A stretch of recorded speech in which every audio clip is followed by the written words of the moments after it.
Pregnancy scan மேல் வழியா பார்ப்பாங்களா அடி வழியா பார்ப்பாங்களா? மேல் வழியா பார்க்கறது எல்லாருக்குமே ரொம்ப கம்ஃபர்டபுள். அடியில் எனக்கு பார்க்காதீங்க டாக்டர், ஐம் ஸோ ஸ்கேர்ட், என் பிரெக்னன்சி இப்போதான் நான் ரொம்ப நாள் கழிச்சு கன்சீவ் ஆயிருக்கேன், அடி வழியாக தான் ஸ்கேன் பார்க்கணுமான்னு நிறைய பேர் கேட்குறது உண்டு.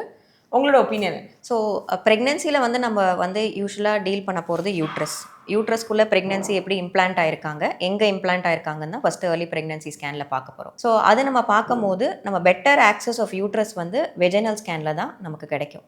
அப்டமன் வழியாகவும் பார்க்கலாம். பட் அதில் என்ன கஷ்டம் இருக்குன்னா, நம்ம வந்து மேலே இருக்க அப்டமன், ஸ்கின்னு, ஃபேட் இதெல்லாம் தாண்டி போய் யூட்ரஸை பார்க்குறதுக்குள்ள கிடைக்கிற அக்யூரஸியை விட வெஜைனல் ஸ்கேனில் நம்மளுக்கு பார்க்குற அக்யூரசி ரொம்ப ஜாஸ்தி. மல்டிபிள் ப்ரெக்னன்சி, ட்வின்ஸு, ட்ரிப்ளட்ஸ்லாம் நம்மளுக்கு வெஜைனல் ஸ்கேன் வழியாக பார்க்கும் போது நமக்கு ஒரு பெட்டர் கிளாரிட்டி வருது. ஸோ அதை வச்சு எப்படி ப்ரெக்னன்சியை மேனேஜ் பண்ணலான்றது வருது. இதில் வந்து நம்ம ரொம்ப ப்ரெஷர் கொடுக்க போகிறதோ ரொம்ப வலிக்க மாதிரியோ இருக்க போகிறதில்ல.